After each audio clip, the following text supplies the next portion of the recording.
um, you have lawyers, right, that do pro bono work.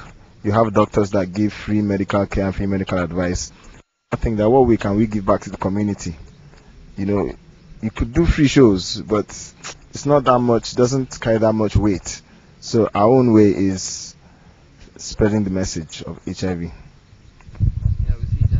Well, I think the story is at the very beginning of the song. Like it's described as you're in a bar or a restaurant and you see a girl sitting at a table for two glasses, and nobody there with her. What do you do?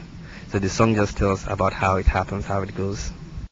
Call My Name is the first secular song we ever wrote. As it's just occurring to me right now, it's the first secular song we ever wrote. And I don't think we did badly, did we? Working with Takapo was great, and we actually thought he'd really fit the role for that song as a rapper, and it had to be Olufumi for the remix. So. I believe people will see lots of diversity in the styles and the messages that we're going to deliver to them. Then I believe a lot of people will be surprised too. Yeah. Styl-Plus is coming out with versatility in terms of you get to hear a whole lot of R&B, some rock, some pop, some a little bit of dancehall, some high life, some reggae, plenty, a whole lot of things, you know. And like he said, diversity in messages. You know, everyone is used to hearing Styl-Plus sing about love. We're going to sing about other things, you know. Well, that's really hard for me because, well, I believe the last Wyclef show, the one in Abuja, yeah, that was the most memorable one. Why? Because it was home base? Yeah, apart from that, we actually saw the real Abuja crowd. I think I'd say it was the Shantapal show, because I think that was the first major show Styl-Plus ever had. Was it? Yeah, and it was quite interesting. It was good. It was exposing, you know, it was, you know, really brought us out. The second Wyclef show in Lagos. Yes, that's the 5,000.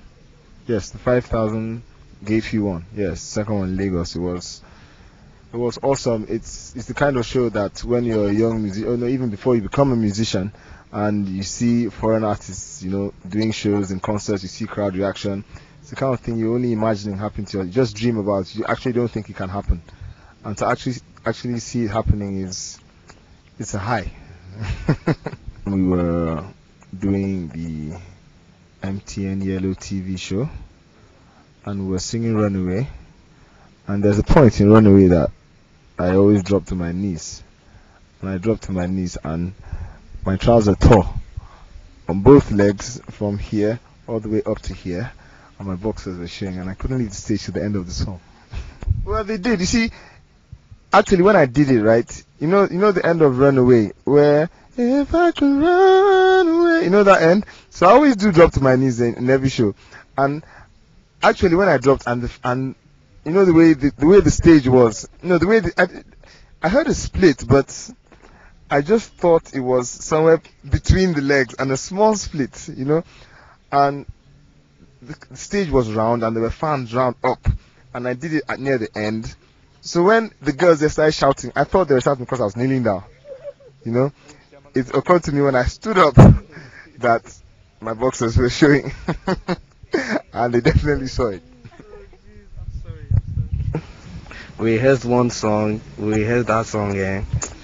We now got to stage and sang rubbish, and it was very embarrassing. So that's if we didn't rehearse, so that's if we didn't know what we were doing there, and believe it, we were cacked up. You know, we wore suits and everything. We all get there and just sang nonsense. It was very embarrassing.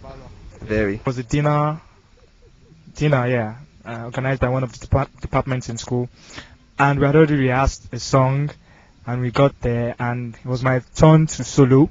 I was doing my work, and I missed my line. I missed a line like that, and You missed your lines. not lines. It wasn't lines. And they were supposed to back me up. It was more like a sing and response. and this my brother here was giggling, and Yemi, they were giggling right behind me. Shifu was right beside me, so he was like, well, nothing spoiled, I'll help you out. That was very, very embarrassing. I think the major problem with Nigerian music is that there's not enough investment into it. People are not investing enough money, so artists all the time don't have enough money to record and release their work.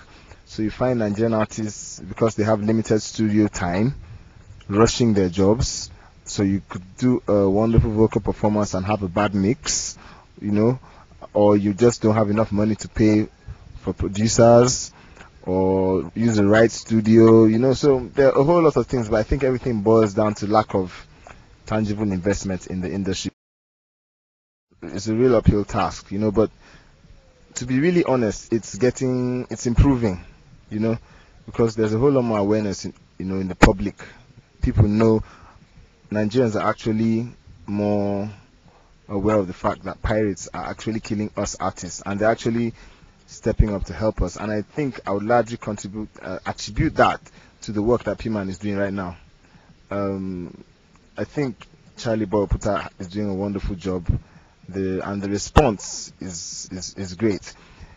They can't do it all at once, but we know that like a year from now, things would have changed drastically in the entertainment industry, piracy-wise. Our long-term goals, we have to reach out to every other person on the globe apart from Nigerians. We have to go international. It's a concentric kind of thing. Yeah, as in, let's get to talk to everybody.